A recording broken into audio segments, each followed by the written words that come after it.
Muy bien, entonces damos inicio a esta cuarta clase del segundo módulo, en este caso dedicada a la creación de esquemas personalizados con la aplicación Roma. Y después vamos a ver un poco cómo incluir esos esquemas en nuestros documentos T y algunas otras cositas dependiendo cómo andemos de tiempo. Para empezar entonces voy a compartir la pantalla de mi explorador. Voy entonces a abrir la aplicación Roma.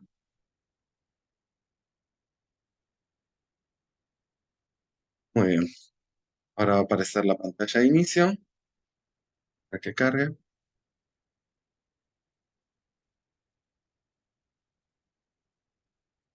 Ahí está. Y entonces vamos a comenzar con un theme minimal. Acá tengo un montón de opciones de distintas plantillas que ya vienen prearmadas, ofrecidas por el consorcio de TEI. Y una opción también, que es la primera opción que me ofrece la aplicación, en realidad sería partir con un TEI all, es decir, con todos los elementos de TEI incluidos, e ir sacando yo lo que no necesito. En este caso voy a tomar la aproximación opuesta. Voy a partir de un TEI mínimo, solo eh, un esquema que tenga los elementos obligatorios, los módulos obligatorios de TEI, y a partir de eso voy a ir agregando algunas cuestiones que me interesan para esta personalización. Después, cuando terminemos de armar esta personalización, que se le llama una ODD, ¿no?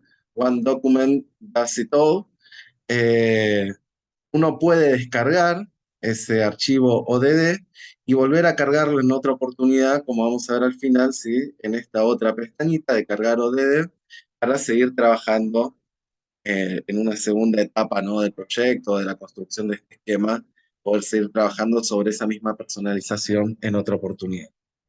Entonces vamos a comenzar, como les decía, con un T mínimo, vamos a ponerle algún nombre, voy a poner esto T Gabriel.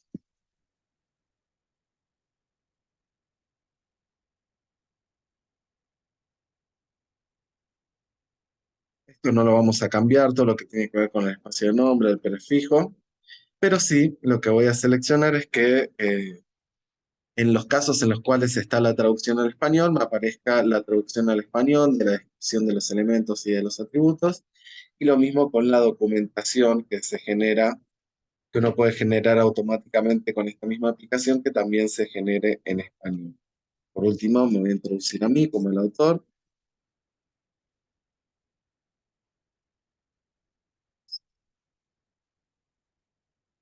y entonces una vez que ya está todo esto hecho, puedo continuar con personalizar la ODD. Muy bien, acá tenemos entonces la lista de todos los elementos de Trace. Fíjense que si yo me pongo a navegar, es una larguísima lista, ¿sí? Uno puede ir a pasarse muchísimo tiempo explorándolos, todos y cada uno, y viendo qué hacen. Obviamente, no es la aproximación más lógica o más cómoda tratar de leerlos todos y ver lo que uno necesita. Por eso Tay nos ayuda con este concepto de los módulos. La idea de que los diferentes elementos están agrupados en módulos que están pensados específicamente para diferentes tipologías textuales. En el caso de la pantalla como la estamos viendo ahora, los elementos están ordenados alfabéticamente, como ven, como empiezan todos los que empiezan con A, pero tengo acá este botón para cambiar el orden y puedo hacer que se ordenen por módulo. Fíjense que ahora que el botón cambió y si vuelvo a tocarlo, vuelven al orden alfabético. Ahora están ordenados por módulos. Los módulos son estos que tenemos acá a la derecha. Por ejemplo, el primer módulo que nos aparece es el de análisis. Podemos ver todos los elementos que están contenidos dentro de este módulo. Luego está core. Fíjense que acá la diferencia, los elementos, bueno, me comí este de certainty, que tiene muy poquitos elementos. Los elementos de los módulos que no son los módulos esenciales de TEI, por ejemplo, este análisis y este certainty, aparecen con el signo más. Eso significa que si toco acá los voy a agregar, que no están agregados todavía, que yo voy a agregarlos. En cambio, este módulo core, como les digo, es de los módulos obligatorios de los que ya vienen incluidos en el TEI minimal. aparece con este icono de la cruz. Eso significa que si yo toco acá, lo que voy a estar haciendo es sacando el módulo core. Por defecto ya está agregado. Entonces, yo lo que voy a hacer es buscar entre estos módulos los módulos que a mí me van a servir, los que tienen que ver con la tipología con la que yo estoy trabajando. Por ejemplo, digamos que yo quiero codificar poesía. Entonces voy a ir a buscar el módulo de verso, B corta, vamos a ir bien para abajo, verso, acá está el último de todos, ¿sí? Yo tengo dos opciones. O puedo ir eligiendo los diferentes elementos que me sirven de este módulo, puedo ir distinguiendo, bueno, mi poesía tiene cesura, así que voy a agregar esto, tiene rima, lo voy a agregar, pero no me interesan estas declaraciones de métrica por X motivo. Entonces no las agregaría. Esa sería una aproximación. La otra sería incluir directamente todo el módulo. Yo ya sé que voy a trabajar con poesía, entonces quiero el módulo verso. Directamente hago clic acá sobre el nombre del módulo y se agregan, como ven, todos los elementos que pertenecen a ese módulo. Y para agregar un poco más también quiero el de nombres y fechas, que es names dates, que tenemos acá, y lo voy a agregar también entero. Ahora, ¿qué pasa si yo quiero personalizar esto un poco más y quiero personalizar, por ejemplo, uno de los elementos específicos de este módulo? A ver, vamos a elegir uno. eh, a first name, uno que uso. Entonces, yo quiero personalizar este elemento. ¿Qué hago? Hago clic sobre el nombre. Fíjense este detalle, si este elemento no estuviera añadido a la personalización, no me deja hacer clic sobre el nombre. Si yo hago clic, lo único que hace es seleccionar el texto. Nada. En cambio, esto está tildado, o sea que el elemento está agregado, ya me deja entrar en el elemento como un enlace, ¿no? Podemos acceder a esta página de personalización del elemento. Y dentro de esta página de personalización tenemos tres pestañas: presentación, atributos y este de pertenencia a una clase y modelo de contenido. Nos vamos a enfocar en estos dos, que son los más fáciles de comprender y más utilizados habitualmente. Este ya tiene que ver más con el funcionamiento de este elemento dentro de la estructura del documento T, y por lo tanto para hacer modificaciones acá ya tendríamos que tener como mucho más claro el funcionamiento de todo T entre sí, por lo cual todavía no nos vamos a meter en eso. Pero sí quizás nos puede ser útil hacer alguna modificación en estas otras dos pestañas. Acá, por ejemplo, podríamos poner un identificador alternativo, es decir, otra etiqueta que cumpla la misma función. Esto normalmente no lo vamos a usar, pero sí esto de acá, que fíjense que es una descripción de el uso que se le da a este elemento, ¿no? Vieron que yo les dije que uno puede generar una documentación automática de toda su personalización. Si uno está llevando adelante un proyecto donde quiere que todo esté muy bien documentado, puede, acá en esta pestaña, ir agregando información o haciendo las modificaciones que sean pertinentes a la descripción de cada elemento, y luego cuando se genera la documentación automática, toda esa información sí se puede volcar en diferentes formatos como Word, PDF, HTML, etcétera. Un ratito vamos a ver dónde se puede hacer eso. Entonces acá podemos cambiar esta descripción. Ahora para navegar para atrás podemos usar estas pestañitas que están acá arriba. Yo estoy ahora dentro de documentación. Si quiero volver a la página anterior, puedo hacer clic acá. Fíjense que ahí ya volví. Y ahora puedo elegir atributos. Vamos entonces con los atributos. Tenemos los atributos que ya están configurados dentro de elemento, que son estos que ahora estoy navegando así un poco rápidamente como para mostrarles. Estos son los atributos, se llaman heredados de la clase porque, bueno, todos los elementos que comparten la clase de elementos, que es eso que yo les había comentado que se puede modificar en la tercera pestaña, por compartir o pertenecer a esa clase de elementos ya tiene una serie de características, entre ellos todos estos atributos heredados. Pero uno también podría agregarle un nuevo atributo, ¿sí? Si es que entre los atributos que trae por defecto no aparece algo que nosotros necesitamos definir, uno podría entonces crear un nuevo atributo. En primer lugar, tendríamos que ponerle un nombre a este atributo. Eh, Ahora no tengo ninguna idea brillante, así que voy a crear un atributo que probablemente podríamos utilizar tranquilamente uno de los que ya viene por defecto. Y en realidad esto es lo que pasa en el 98% de los casos.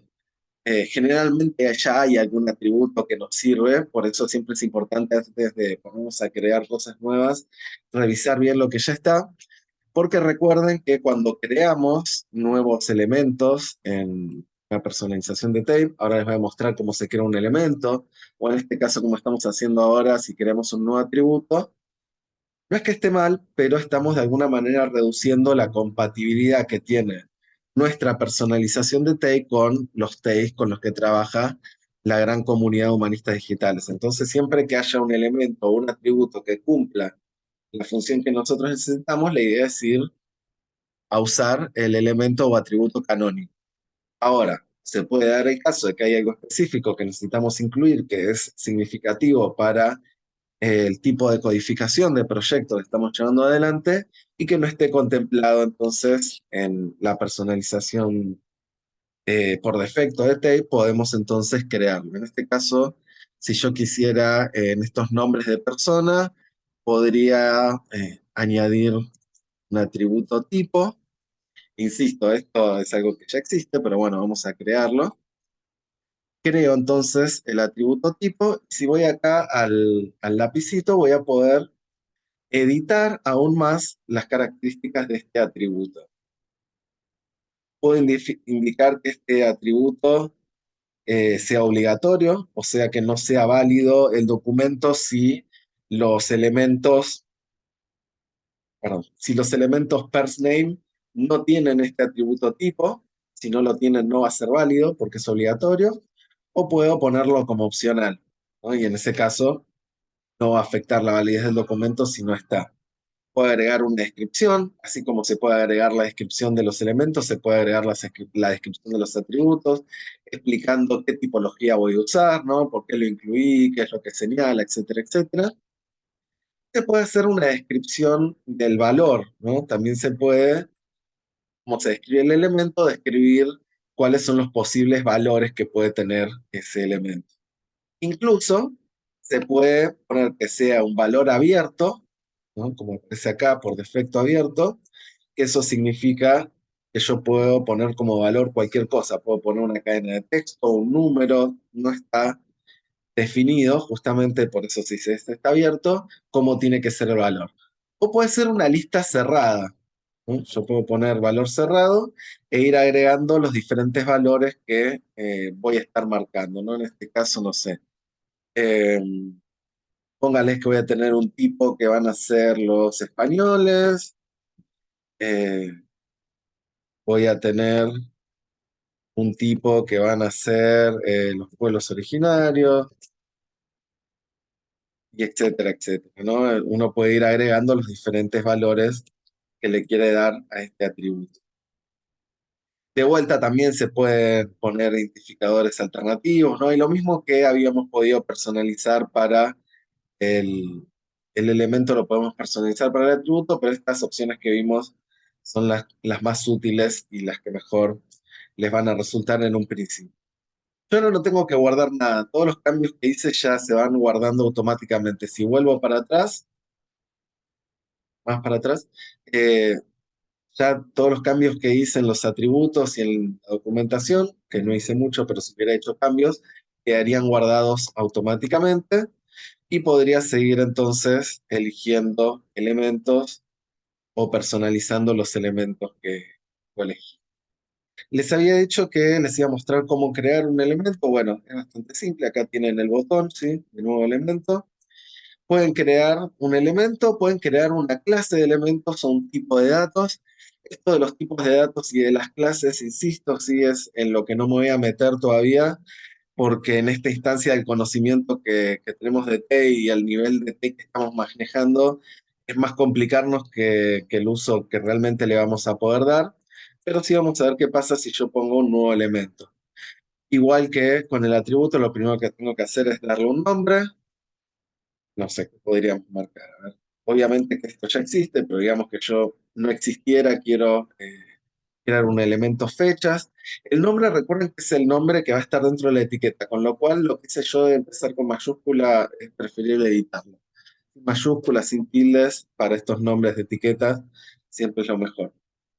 Me va a pedir que defina un módulo, si lo quiero agregar a alguno de los módulos que ya están en mi personalización, o este módulo TakeUp, que sería como un módulo por afuera de los módulos que existen, y esto del namespace, que de vuelta no lo vamos a modificar. Creo entonces elemento y lo puedo personalizar como vimos recién, ¿sí? Por ejemplo, le puedo escribir una descripción. Utilizará. Acá sí ven que se pueden utilizar mayúsculas, tildes, perfecto, porque acá lo que estoy metiendo es contenido, no es algo que vaya escrito dentro de las etiquetas. Entonces, como esto va a ser procesado como texto, no como código informático, no hay problema con las tildes y las mayúsculas. Utilizará para codificar fechas, etcétera, etcétera. Las vuelvo para atrás y de vuelta todo esto se guarda automáticamente. Bien, digamos que con estas diferentes opciones que vimos, yo ya me armé toda una personalización donde seleccioné los módulos que me sirven, seleccioné los elementos, me fijé los atributos, que estén todo lo que yo necesito, y ya quiero descargarme ese esquema y empezar a usarlo para validar documentos T. Vamos a ir entonces al botón de descarga que aparece acá arriba, a la derecha, y vamos a obtener un montón de opciones para descargarnos el trabajo que acabamos de hacer. Las primeras dos tienen que ver con este tipo de archivo que es el ODD. Particularmente la primera la van a usar para guardarse esta personalización que hicimos para seguir trabajando en Roma. Es decir, si el día de mañana yo decido que a esta personalización sobre la que venía trabajando le quiero cambiar alguna descripción de la documentación o le quiero agregar algún atributo o elemento, lo que sea, recuerden que puedo cargar este archivo DD, recuperar todo el trabajo que hice y seguir trabajando a partir de ahí. Esto lo vamos a descargar. Muy bien. Ahora bien, con eso no me alcanza, porque eso no lo puedo usar para validar el documento TAFE en Visual Studio Code. Para eso voy a necesitar otro tipo de archivo que es este esquema RelaxNG. Este es el tipo de esquemas que utiliza la extensión Scholarly XML que estamos usando nosotros. Así que para validar el documento vamos a usar este archivo, también me lo voy a descargar.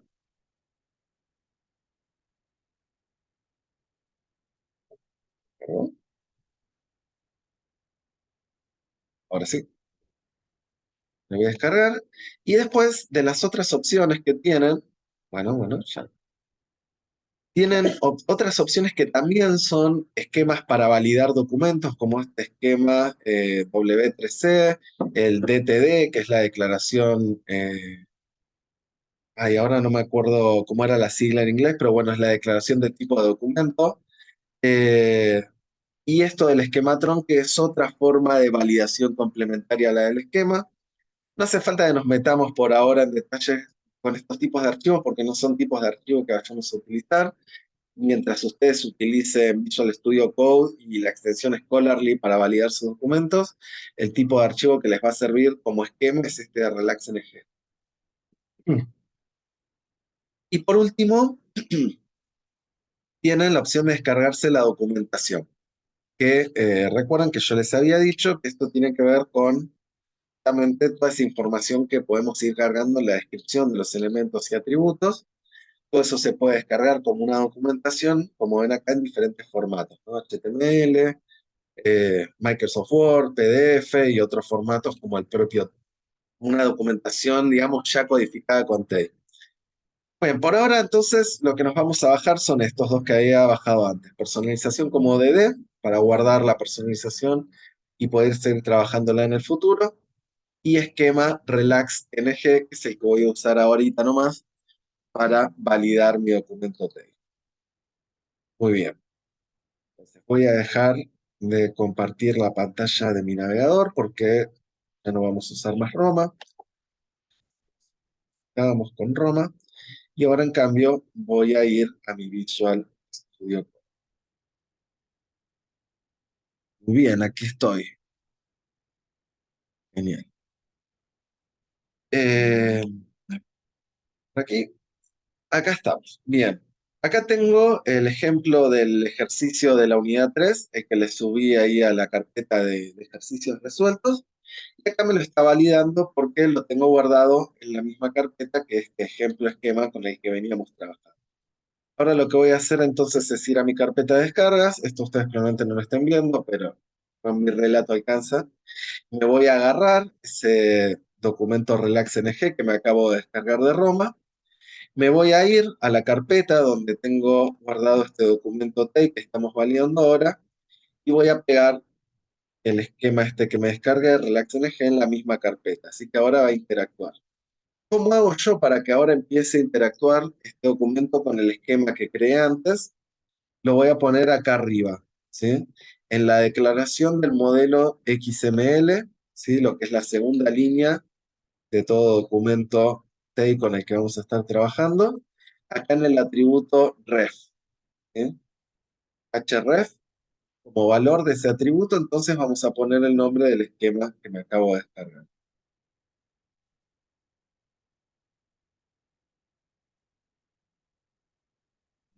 ¿Por qué me dice que no es válido?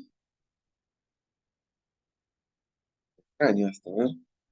Esto puede ser que sea simplemente un error. A ver, voy a hacer un pequeño experimento. Voy a simplemente sacar los módulos que vienen automáticos, los voy a volver a agregar,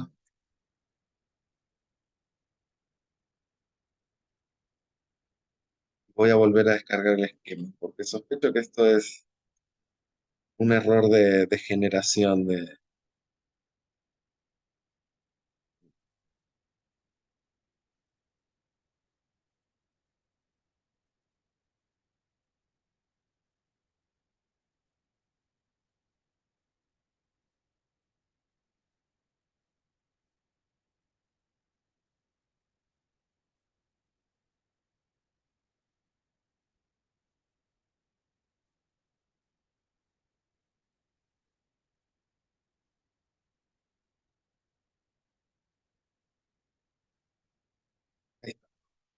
Efectivamente, era lo que pensaba.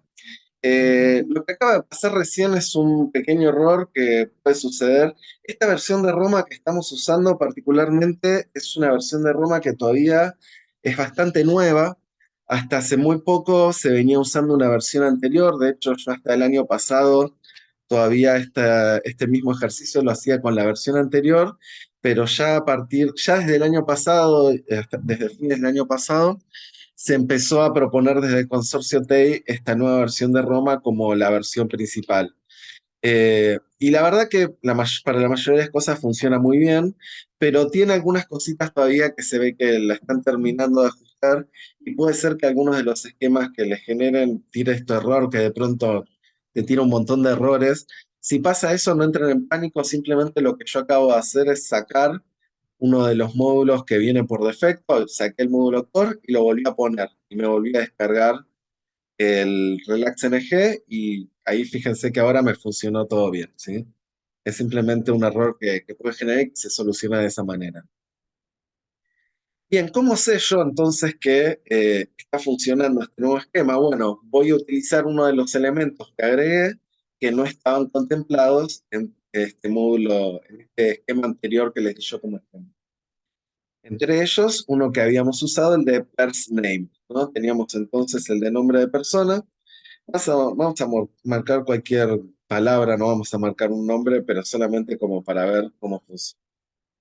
Entonces, Pers Name, lo marco, ya para empezar veamos que es válido, ¿no? Que no me genere ningún problema. Y otra cosa más, ¿se acuerdan que yo le agregué un atributo? No me equivoco, era el atributo fecha, vamos a buscarlo.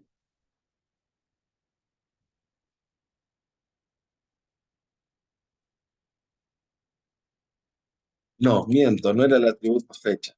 Era el atributo, ese era el elemento que creo. era el atributo tipo. Ahí, fíjense que Scholarly XML, al marcar la T, ya me lo está recomendando, ¿no? Fíjense que yo había marcado que ese atributo tipo solo puede tener dos valores, españoles y pueblos originarios. Obviamente tendría que darle más valores, ¿no? Para que esto funcionara, pero bueno, a modo de ejemplo lo hice así. Entonces, en este caso, selecciono uno de los valores y de vuelta, fíjense que el resultado es válido. Yo quisiera poner un tipo que no definí, como esto era una lista cerrada, me tendría que decir que no es válido. Ahora vamos a poner cualquier otra cosa, tipo indefinido. Fíjense que me está diciendo efectivamente que el XML no es válido, y si voy a los errores, me está diciendo que el valor del atributo es inválido. Justamente, ¿sí? Problema que nosotros ya sabíamos que nos iba a tirar, pero fíjense cómo lo está indicando acá en esta parte del Visual Studio Code. Pero bueno, vamos a dejarlo así como un documento válido. Vamos entonces a terminar esta parte que tiene que ver con el uso de esquemas, la generación de personalización en Roma y el uso de los esquemas acá en el Visual Studio Code. Bien, y como me queda poquito tiempo de la grabación, voy a aprovechar para mostrar el otro tema de esta unidad, que tiene que ver con la visualización del archivo con Tape Publisher. Y cualquier cosa, si después de eso queda alguna pregunta, podemos cerrar esta sesión, abrir una nueva y seguir en la sesión para las preguntas. Pero antes de eso quería mostrar esto muy brevemente porque es muy cortito. Para utilizar la extensión Tape Publisher, recuerden que tenemos que instalarla aquí en esta pestañita que tenemos en el menú lateral del Visual Studio Code para las extensiones, como hicimos con el Scholarly XML. Nada más que en este caso tenemos que buscar Tape Publisher. Fíjense que ya lo tengo, no me aparece el botón de instalar porque ya lo tengo instalado. Y una vez que se lo instalen, van a aparecer dos iconos nuevos en su Visual Studio Code. Va a aparecer uno acá al costadito, que tiene que ver con el reconocimiento automático de nombres y ciertas herramientas para referenciarlos de una forma similar a como hicimos nosotros con el diccionario de autoridades de BIAF, pero utilizando otro diccionario de autoridades de la Biblioteca Nacional Alemana, creo que es. Este icono en realidad no nos va a interesar, no le vamos a dar uso porque no nos sirve demasiado para el tipo de textos con el que estamos trabajando nosotros, no va a reconocer demasiados nombres ni encontrar demasiadas referencias relevantes, no más de las que vamos a encontrar manualmente con VIAF, seguro. Pero sí me interesa este otro iconito que aparece acá arriba, ¿sí? En la parte superior derecha, porque este lo que me permite es generar una vista previa del documento codificado con TEI, cómo se vería al aplicarle una plantilla, ¿no? Cómo se vería esto ya presentado como texto. Importante tener en cuenta que esto es una primera vista previa, es muy simple, no aprovecha todas las posibilidades que ofrece un texto codificado con TEI, para eso hay otros métodos mucho más complejos y que obtienen resultados más provechosos, pero como para una primera aproximación que con una simple extensión en el VS Code lo podemos usar, me pareció importante que antes de terminar este módulo 2 pudieran ver el resultado de sus documentos presentados, como les digo, aunque sea así de una manera bastante básica.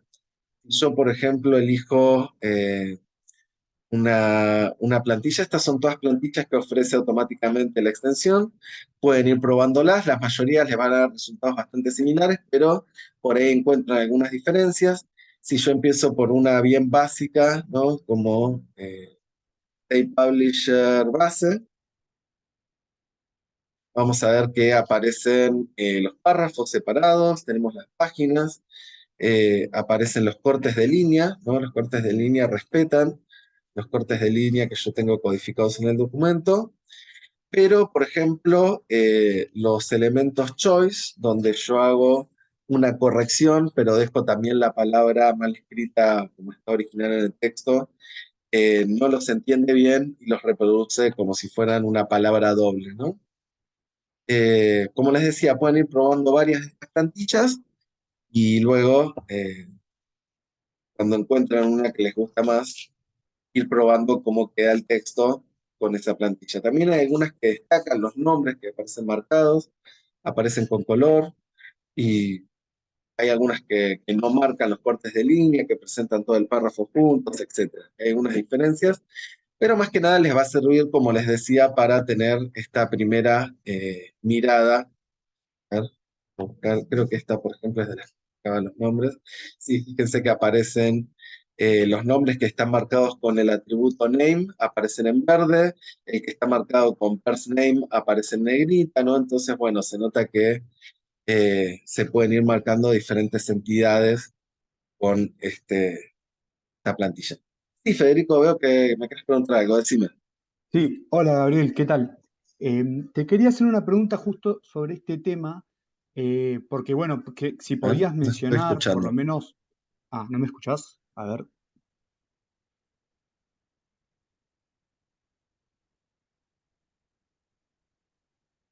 Veo que tenés el micrófono abierto, no estás muteado, pero no te estoy escuchando. A ver, em, a ver, háblame ahora, por favor.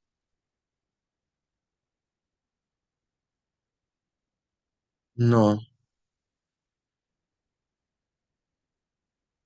eh, no te escucho. A ver, ¿está pasando? Dale, escribímela. Y cualquier cosa, si vemos que se corta en medio de la pregunta, volvemos a conectarnos en la reunión y la termino. A ver qué.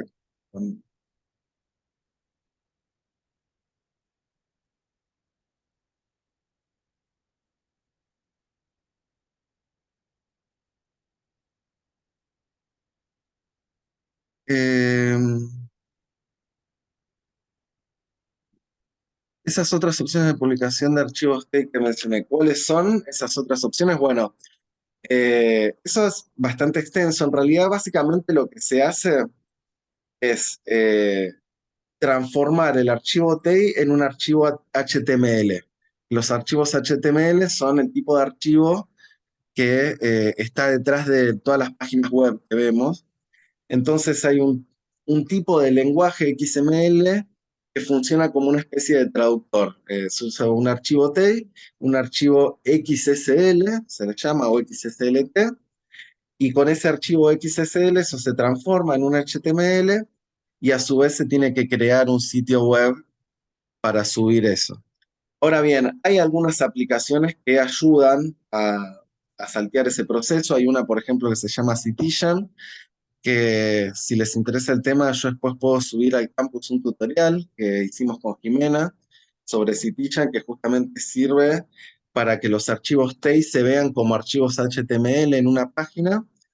Y después también está la aplicación online de TEI Publisher, así como está la extensión para el Visual Studio Code. También, si ustedes googlean, van a encontrar el sitio de TEI Publisher que les permite subir sus archivos TEI y ir obteniendo diferentes visualizaciones.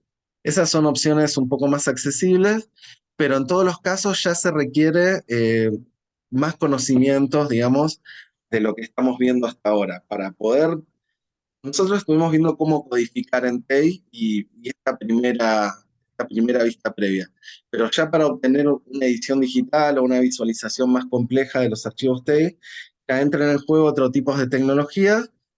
Un poco de eso van a ver en los módulos siguientes y bueno, después ya hay algunas cosas que tienen que ver ya más con edición digital, con publicación web. Eso no lo vamos a llegar a ver en la diplomatura, pero les voy a dejar este tutorial de Citizen por si les interesa, que justamente es un programa diseñado para facilitar ese pasaje entre TEI y HTML. No sé si A ver eso si se me escucha ahí. te escucho, sí. Ah, ahí, ahí está. No, perfecto, gracias. Era justo eso a lo que quería saber. Bueno, no sabía eso de que se podían transformar los documentos en formato TEI por medio de XSL a HTML. Era justo eso la pregunta, así que muchas gracias. No, de nada. Creo que lo van a practicar en uno de los módulos que viene después, con Gustavo Riva van a hacer un poco más de transformación de XSL, así que algo de eso van a ver, pero bueno, como les digo, en realidad así como aprendimos Tate, habría que dedicar un módulo más a aprender XSL para poder realmente eh, dominar esa técnica de transformarlo en HTML. Perfecto, muchas gracias. No, por nada. Bueno, muy bien. Entonces, vamos a cortar la clase de hoy acá. Estoy justo con el tiempo de la grabación. Y bueno, cualquier duda que haya quedado o cualquier cosa que me quieran comentar los ejercicios, ya saben que me escriben por los foros. Que termine muy bien la semana y adiós.